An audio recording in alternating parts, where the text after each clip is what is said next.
आप सभी का स्वागत है आज की इस वीडियो लेक्चर्स में, जो कि स्पेक्ट्रोस्कोपी के निश सीरीज को हम आपके साथ शेयर कर रहे हैं, जो कि बहुत इंपॉर्टेंट क्वेश्चंस होते हैं। इंपॉर्टेंट क्वेश्चन ये होते हैं, बहुत सटीक क्वेश्चंस आपको एग्जाम में मिलेंगे। अब बस आप यही इस टर्मिनोलॉजी का इस्तेमाल करेंगे और उस क्वेश्चन का सलूशन करेंगे। आपके इस सीरीज में आपको ये सीखने को मिलेगा कि कौन सा मॉलिक्यूल माइक्रोवेव एक्टिव होता है, कौन सा इनएक्टिव होता है, उसके साथ साथ कौन सा मॉलिक्यूल आईआर एक्टिव होता है, कौन सा इनएक्टिव होता है। हम इसी पर डिस्कशन करेंगे। तो चलो शुरू करते हैं फर्स्ट क्वेश्चन से। रोटेशनल स्पेक्ट्रा और माइक्रोवेव स्पेक्ट्रा एक ही चीज होता है। कौन सा मॉलिक्यूल माइक्रोवेव एक्टिव होता है, उसके लिए फार्मूला होता है कि जिस मॉलिक्यूल का डायपोल मोमेंट जीरो हो। अगर मॉलिक्यूल्स का डायपोल मोमेंट जीरो होगा तो मॉलिक्यूल्स इनएक्टिव होगा। डायपोल मोमेंट मतलब म्यू से दिखाया जाता है। और जिस भी मॉलिक्यूल का dipole moment not equal to zero होगा वो मॉलिक्यूल क्या होगा, एक्टिव होगा। तो जनरली मैं आपको साथ बता देता हूं कौन से मॉलिक्यूल्स का डायपोल मोमेंट जीरो होता है।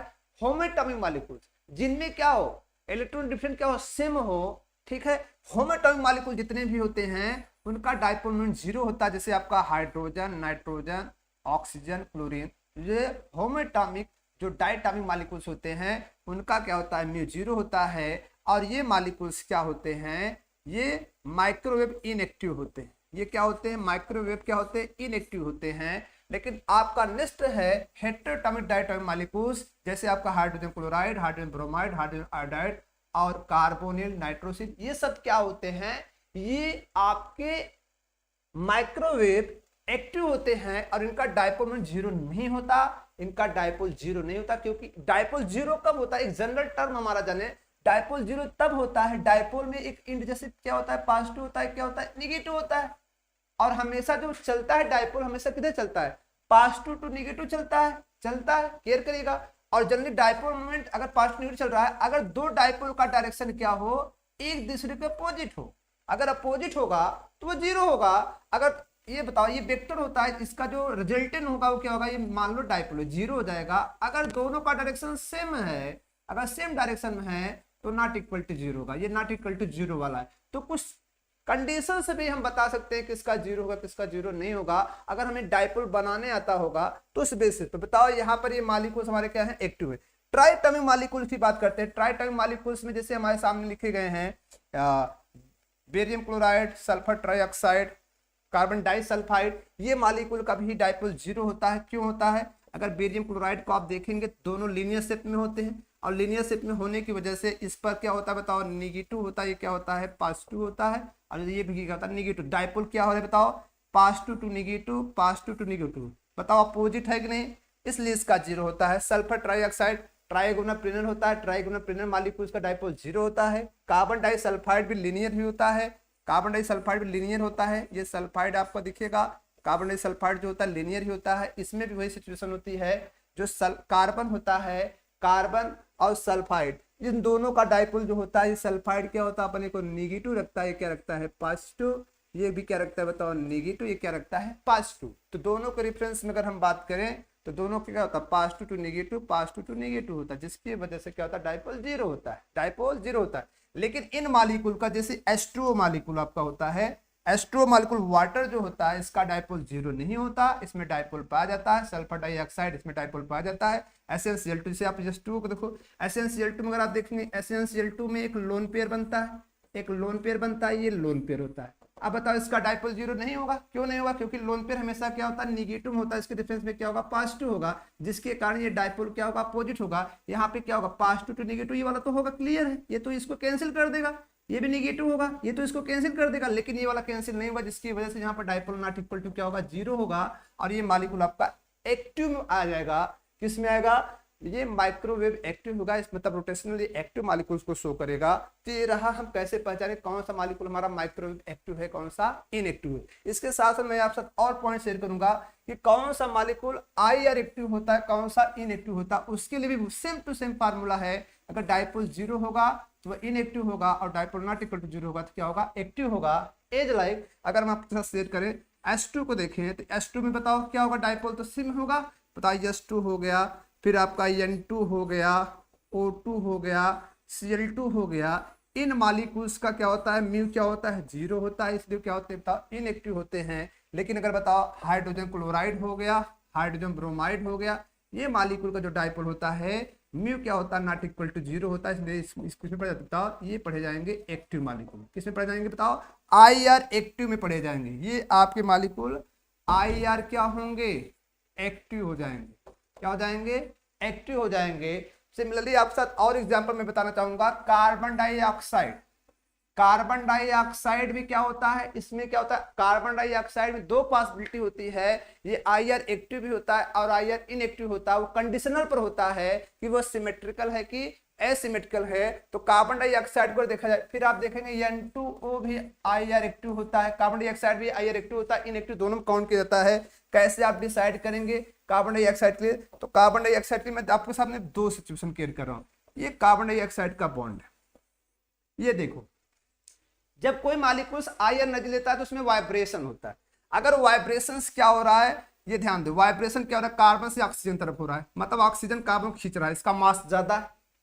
तो बताओ इस केस में, बताओ ये सिमेट्रिकल है, दोनों का लेंथ बढ़ रहा है, ऑक्सीजन तरफ बढ़ रहा है नहीं बताओ। लेकिन इस केस में देखें इसका म्यू क्या होगा, 0 होगा। लेकिन अगर मैं कर रहा हूं यहाँ पे बस चेंज कर दिया जाए, एक बॉन्ड को इलांगेट, एक को कंप्रेस कर दिया जाए, मतलब ये वाला बॉन्ड इस डायरेक्शन में जा रहा है, ठीक है, और ये वाला भी बॉन्ड क्या हो रहा है, बताओ ये छोटा हो रहा है, क्या हो रहा है, बड़ा हो रहा है। मतलब इसमें कंप्रेशन करा दो और इसमें क्या करा दो, इलांगेशन करा दो, इलांगेशन करा दो। मतलब ये सिचुएशन कैसी बताओ, सिमेट्रिकल है। क्या है, सिमेट्रिकल, इसको सिमेट्रिकल स्ट्रेचिंग कहते हैं। लेकिन इसमें क्या है, एसिमेट्रिकल, एक को खींच रहे हैं, एक को दबा रहे हैं, इसको क्या बताए, एसिमेट्रिकल। तो ये बताओ कैसी, बताओ एसिमेट्रिकल स्ट्रेचिंग। तो बताओ एसिमेट्रिकल केस में जो म्यू होगा वो नॉट इक्वल टू 0 होगा। मतलब अगर देखा जाए तो ये आपका क्या है, इनएक्टिव में आ जाएगा, इनएक्टिव में आ जाएगा, और ये आपका किस में आ जाएगा, एक्टिव में आ जाएगा। तो सिमेट्रिकल और एसिमेट्रिकल, मतलब इसका मतलब क्या होता है, कार्बन डाइऑक्साइड दोनों में देखा जा सकता है, एक्टिव और इनएक्टिव। अगर ओवरऑल देखेंगे तो एक्टिव डोमिनेंट होता है, एक्टिव क्या होता है, डोमिनेंट होता है। हम इसको और आपके साथ डिटेल शेयर करते हैं। पॉइंट होता क्या है, वाइब्रेशनल डिग्री ऑफ फ्रीडम। क्या होता है, वाइब्रेशन डिग्री ऑफ फ्रीडम। मतलब vibration degree of freedom molecule में क्या होता है, तो वाइब्रेशन डिग्री ऑफ फ्रीडम, अगर वो मॉलिक्यूल लीनियर हो तो उसमें number of, total number of vibration degree of freedom कितना होता है, 3n-5, जिसमें n होता है नंबर ऑफ एटम। n क्या होता है, number of atom in molecule, number of atom in molecule. n क्या होता है, number of atom in molecule. अगर मॉलिक्यूल नॉन लीनियर होगा 3n-6 होगा, ठीक है। जैसे मान लो ये कार्बन डाइऑक्साइड हमारा क्या होता है, कार्बन डाइऑक्साइड लीनियर मॉलिक्यूल होता है। अब बताओ इसमें कितने एटम है, लीनियर कितने एटम, 1 2 3। तो बताओ क्या हम रखेंगे, वाइब्रेशनल, वाइब्रेशनल जो हमारा होगा डिग्री ऑफ फ्रीडम कितना हो जाएगा, तो वाइब्रेशन डिग्री ऑफ फ्रीडम हो जाएगा लीनियर के लिए 3 एटम्स, 3-5, 3 त्रिका 9, 9 में से अगर हम 5 हटा देंगे कितना आ जाएगा, 4 आएगा। क्या आएगा, 4 आएगा। जो आ रहा है इसका मतलब ये क्या कर रहा है, लीनियर मॉलिक्यूल्स में जो वाइब्रेशन डिग्री ऑफ फ्रीडम कितना होता है, 4 होता है। और नॉन लीनियर की आप देख रहे हैं, नॉन लीनियर में जो मॉलिक्यूल होगा ये फार्मूला होगा। अब उसके साथ साथ क्या होता है, जो वाइब्रेशन होता है मॉलिक्यूल के अंदर दो प्रकार होता है, एक स्ट्रेचिंग टाइप होता है, एक बेंडिंग टाइप होता है। स्ट्रेचिंग टाइप का और बेंडिंग टाइप। जो स्ट्रेचिंग टाइप होता है वो लीनियर या नॉन लीनियर चाहे जो हो, उसमें n-1 होता है, n-1। अगर एटम क्या है, 3 है, 3 - 1 करोगे 2, 2 मतलब एक सिमेट्रिकल, दूसरा क्या होगा, एसिमेट्रिकल। सिमेट्रिकल स्ट्रेचिंग होगी क्या होगी, एसिमेट्रिकल होगी। अब इसमें देखिए बेंडिंग में तो आपको 4 नाम आएंगे, क्या क्या आएंगे बताओ, बेंडिंग में 4 नाम आते हैं, रॉकिंग, वैगिंग, ट्विस्टिंग, सिसोरिंग, ये 4 नाम आते हैं। अब 4 में अगर वो लीनियर होगा तो लीनियर में जो बेंडिंग बनेगा उस बेंडिंग में 2n-4 होगा। अब जो नॉन लीनियर होगा 2n-5 होगा। बस इतना समझ लें, n-1 को कॉमन देख लें। अगर स्ट्रेचिंग n-1 होगा तो बचा हुआ बेंडिंग होगा, क्योंकि जो वाइब्रेशन होता है मॉलिक्यूल में, IR का जो वाइब्रेशन होता है वो 2 टाइप होता है। मॉलिक्यूल में IR एनर्जी का वाइब्रेशन 2 टाइप होता है। एक होता है स्ट्रेचिंग, क्या होता है, स्ट्रेचिंग, और एक होता है बेंडिंग। स्ट्रेचिंग और बेंडिंग का मतलब समझ लो, स्ट्रेचिंग का मतलब होता है जिसमें क्या होता है, जिसमें बॉन्ड लेंथ चेंज होता है लेकिन एंगल क्या होता है, कांस्टेंट होता है। लेकिन बेंडिंग में क्या होता है, मॉलिक्यूल्स अपने को इस प्रकार रोटेट करता है, उसका एंगल चेंज होता है और बॉन्ड लेंथ कांस्टेंट होता है। तो ये रहा, हम कैसे डिसाइड कर पाएंगे किसमें कितना नॉन लीनियर क्या होता है, बेंडिंग होता है। अगर मैं आपके साथ ये क्वेश्चन शेयर कर दूं, आपके साथ यही क्वेश्चन शेयर कर रहा हूं कि आपका जो क्वेश्चन है कार्बन डाइऑक्साइड है। अब कार्बन डाइऑक्साइड में नंबर ऑफ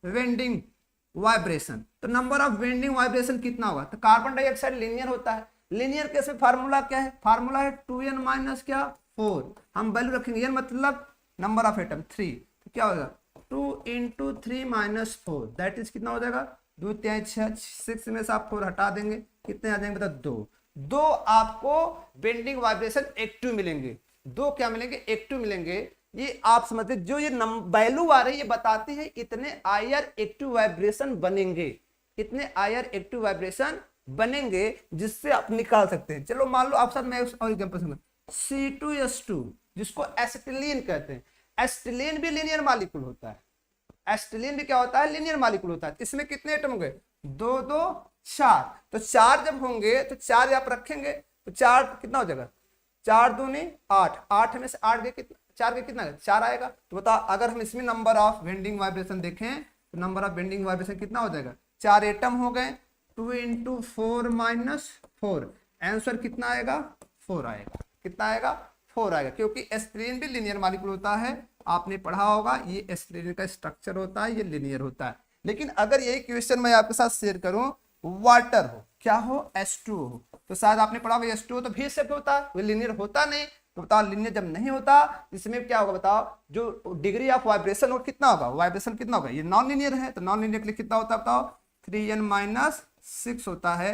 अब 3n माइनस 6 होता है, वाइब्रेशन डिग्री ऑफ फ्रीडम आपको मिल जाएगा, कितना मिल जाएगा 3 इंटू 3 माइनस 6, कितना निकल जाएगा 6 में से 6 गए कितना होगा 6, तो कितना मिल जाएगा 3 त्रिका 9, 9 में 6 के कितना आ जाएगा, तो आपको मिल जाएगा 3, कितना मिल जाएगा 3 मिल जाएगा, बोलो मिल जाएगा नहीं बताओ 3 मिल जाएगा। अब अगर मैं इसमें से आपसे क्वेश्चन पूछूं इसमें क्या होता है स्ट्रेचिंग कितना होगा, तो स्ट्रेचिंग वाइब्रेशन कितना होगा n माइनस 1 होता है, 3 माइनस 1 बराबर कितना हो जाएगा 2, मतलब एक सिमेट्रिकल दूसरा क्या होगा एसिमेट्रिकल होगा। वेंडिंग वाइब्रेशन कितना होगा, वेंडिंग वाइब्रेशन आप देख सकते हैं कितना होगा बताओ, नॉन लीनियर के फार्मूला क्या है 3n माइनस 5 है, 3n माइनस क्या है बताओ 2n माइनस 5 होगा, 2n माइनस 5 हो जाएगा, तो आपका वेंडिंग वाइब्रेशन हो जाएगा 2n माइनस 5, मतलब कितना हो जाएगा 2 इंटू 3 माइनस 5, 2 3 दूनी 6 में से कितना जाएगा 1, कितना आंसर आ जाएगा 1 आंसर आ जाएगा। तो ये रहा हम कैसे डिसाइड कर पाएंगे कौन सा मॉलिक्यूल आईआर एक्टिव है, कौन सा इनएक्टिव है, कौन वाइब्रेशनल एक्टिव है, माइक्रोवेव एक्टिव है, कौन सा इनएक्टिव है, उसके बाद number of degree of freedom का भी हम